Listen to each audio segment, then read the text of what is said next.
नमस्ते दोस्तों, हर हर महादेव। बहुत बहुत स्वागत है आपका। आज मैं आप सभी के साथ शेयर करने वाली हूँ पशुपति व्रत की पूजा विधि। मैं खुद पशुपति व्रत कर रही हूँ, तो पूजा विधि पूरी विधि विधान से आपको देखने को मिलेगी इस वीडियो में। तो वीडियो में अंत तक ज़रूर बने रहिएगा। इस पूजा में क्या क्या सामग्री लगती है वीडियो में पहले शेयर कर चुकी हूँ, आपको एंड स्क्रीन पर लिंक मिल जाएगी, तो ज़रूर देखिएगा। तो दोस्तों, पशुपति व्रत में जो पूजा होती है वो मंदिर जाकर की जाती है। तो किसी भी शिवालय में जाएं आप, जहाँ पर शिवलिंग हो। इस तरह से हमको मंदिर को साफ़ करना है। शिवलिंग के ऊपर जो भी चीज़ें चढ़ी हुई हों, फूल वगैरह, चंदन, बेलपत्र जो भी हों, सब हमको शिवलिंग पे से हटा देना है और अच्छे से वहाँ पर सफाई कर देनी है। अच्छे से सफाई करने के बाद फिर पूजा करेंगे तो ज़्यादा अच्छा माना जाता है। पर किसी किसी मंदिर में ऐसी सुविधा नहीं होती है कि हम अपने हाथ से शिवलिंग की सफाई कर दें और फिर पूजा कर लें। तो इतना लोड मत लीजिएगा, आप अपना जल चढ़ाइए और पूजा कीजिए। बस आपको ये देखना है आगे कि पूजा विधि है क्या। तो दोस्तों, कच्चा दूध या पंचामृत चढ़ाने से पहले शिवलिंग पर जल चढ़ाया जाता है। तो सबसे पहले शिवलिंग में जो जलाधारी होती है उसके राइट साइड गणेश जी का स्थान होता है। तो सबसे पहले गणेश जी को जल चढ़ाया जाता है और लेफ्ट में स्थान होता है कार्तिकेय का, तो उनको जल चढ़ाया जाता है। और सेंटर में जहाँ से जल बह के निकलता है वहाँ पर स्थान होता है अशोक सुंदरी जी का, जो कि भगवान शंकर और माता पार्वती की पुत्री हैं। तो सेंटर में जल चढ़ाएं। उसके बाद शिवलिंग के चारों तरफ जो कटी भाग कहलाता है, वहाँ माता पार्वती के हस्तकमल होते हैं, वहाँ पर जल चढ़ाया जाता है और उसके बाद शिवलिंग के ऊपर जल चढ़ाया जाता है। अब मैं शिवलिंग के ऊपर चढ़ा रही हूँ कच्चा दूध। वैसे तो कच्चा दूध पंचामृत में होता है, लेकिन मैं हमेशा अलग से चढ़ाती हूँ, तो अलग से चढ़ा रही हूँ। और पंचामृत में दूध, दही, घी, शक्कर और शहद मिला लें और पंचामृत से भोलेनाथ को स्नान करवाएं। कटोरी का मुख अपनी तरफ रखें। ऐसा माना जाता है कि इस तरीके से पंचामृत चढ़ाने से हमारे घर में सुख समृद्धि बनी रहती है। पंचामृत चढ़ाने के बाद भोलेनाथ को अच्छे से मसल के स्नान करवाएं। उसके बाद अच्छे से जल चढ़ाकर बहुत सारे जल से उनको स्नान करवाएं और अच्छे से वहाँ की सफाई कर दें। ध्यान रखें कि जिस मंदिर में आप पूजा करें, दूध, दही वगैरह से वो गंदा ना हो। जल चढ़ाने के बाद अच्छे से वहाँ की सफाई हो जाए, इस तरह से आप उनका अभिषेक करें। इस पूजा में आपको ये ध्यान रखना है कि जिस तरह से आप पहले सोमवार में पूजा करेंगे और जिस मंदिर में करेंगे, आपको उसी मंदिर में उसी तरीके से बाकी 5 सोमवार भी पूजा करना है। जो सामग्री आप पहले सोमवार को चढ़ाएंगे, वही सामग्री आपको 5 सोमवार तक चढ़ाना है। अगर आप पहले सोमवार को जनेऊ चढ़ाते हैं तो 5 सोमवार को आपको जनेऊ चढ़ाना होगा।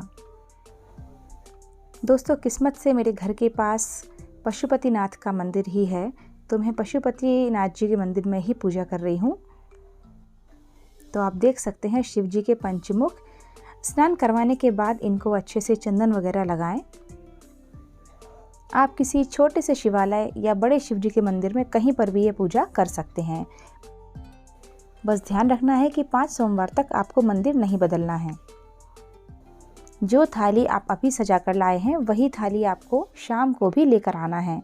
इस थाली को आपको वॉश नहीं करना है, थाली नहीं बदलना है।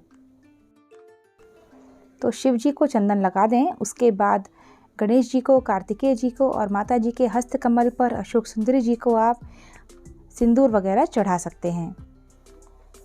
शिवलिंग पर सिर्फ चंदन ही चढ़ाएं, अष्टगंध या चंदन, और बाकी जगह आप सिंदूर वगैरह लगा सकते हैं। शिवलिंग के ऊपर हल्दी, कुमकुम और सिंदूर नहीं चढ़ाया जाता है।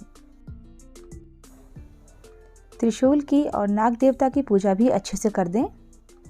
भोलेनाथ की पूजा करते समय, उन पर कुछ भी अर्पित करते समय श्री शिवाय नमस्तुभ्यम का जाप करते रहें। चंदन लगाने के बाद शंकर जी के ऊपर बेलपत्र अर्पित करेंगे। बेलपत्र का चिकना वाला भाग नीचे किया जाता है और उसके ऊपर मैंने लगा दिया है चंदन। सभी को पुष्प अर्पित करेंगे। भोलेनाथ को गुलाब के फूल और सफ़ेद फूल बहुत प्रिय होते हैं और आंकड़े के फूल भी, तो वो आप ज़रूर अर्पित करें अगर आपको मिल जाए तो।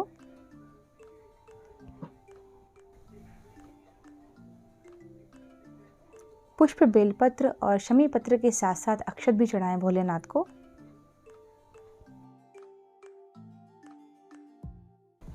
भोलेनाथ का अच्छे से श्रृंगार कर दें, बढ़िया सुंदर सजा दें उनको और पूरे मन से पूजा करें इस भावना के साथ कि जिस मनोकामना के लिए हम ये व्रत कर रहे हैं वो भोलेनाथ अवश्य ही पूरी करेंगे। नंदी की पूजा भी अच्छे से करें। नंदी भोलेनाथ तक हमारी बात पहुंचाते हैं, ऐसा माना जाता है। उनके ऊपर भी जल चढ़ाएं, उनको हल्दी, कुमकुम और अक्षत वगैरह चढ़ाएं, पुष्प चढ़ाएं।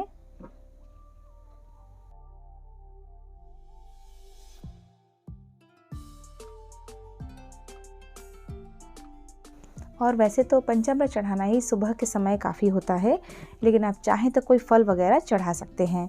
और जो फल वगैरह हैं वो शिवलिंग के ऊपर ना चढ़ाएं, क्योंकि फिर शिवलिंग के ऊपर चढ़ी हुई चीज़ें खाई नहीं जाती हैं। तो इनको अलग से आप नीचे रखकर चढ़ा दें, किसी दोने वगैरह के ऊपर या किसी बर्तन में। और जो दक्षिणा हम चढ़ाते हैं वह भी शिवलिंग के ऊपर ना चढ़ाएं, उसको शिवलिंग से टच कराकर फिर वह दक्षिणा आप दान पेटी वगैरह में डाल दें। और अब हमको जलाना है दीपक और अगरबत्ती। और दीपक को हमेशा चावल का आसन देकर ही जलाएं या फूलों का आसन दे दीजिए, कभी भी डायरेक्ट नीचे रखकर ना जलाएं। तो मैंने दीपक को चावल का आसन दे दिया है। और शंकर जी की पूजा में घी का ही दीपक जलाएं। अगर किसी कारणवश आप घी का दीपक ना जला सकते हो तो तिल का दीपक भी यहाँ पर जला लिया जाता है। और बस अभी मैं लगा रही हूँ अगरबत्ती। दोस्तों, पूजा करते समय जब जल चढ़ाएं तो भगवान से प्रार्थना करें कि मैं इस मनोकामना के लिए आपका व्रत शुरू कर रही हूँ, मुझे शक्ति दीजिए कि मैं 5 सोमवार यह व्रत पूरे कर सकूँ और आप मुझे मेरी पूजा और व्रत में कोई भी विघ्न ना आए। अगरबत्ती लगाने के बाद अब आरती कर लेंगे। सुबह की पूजा में बस इतना ही विशेष है कि जो भी आप करें नियम से और तरीके से पूजा करते जाएं, बाकी कुछ स्पेशल बहुत नहीं करना होता है। किसी भी व्रत की पूजा अगर हम विधि विधान से और तरीके से करेंगे तो ही हमको उसका फल मिलेगा, वरना नहीं मिलेगा। करके मध्य कमंडल चक्र त्रिशूल धरता, सुख करता दुख हरता, जग पालन करता, ओम जय शिव ओंकारा। आरती करने के बाद कपूर से भी आरती कर दें, कर्पूर गौरम करुणावतारम मंत्र का उच्चारण करते हुए। और बस फिर आरती ठंडी कर देना है और उसके बाद सबसे पहले भगवान को आरती देनी है और फिर खुद आरती लेनी है।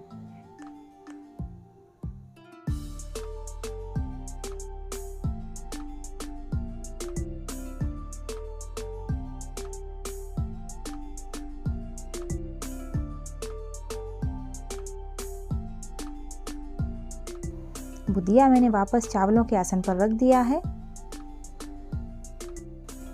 तो इस तरह से हमारी पशुपति व्रत की सुबह की पूजा संपन्न हुई।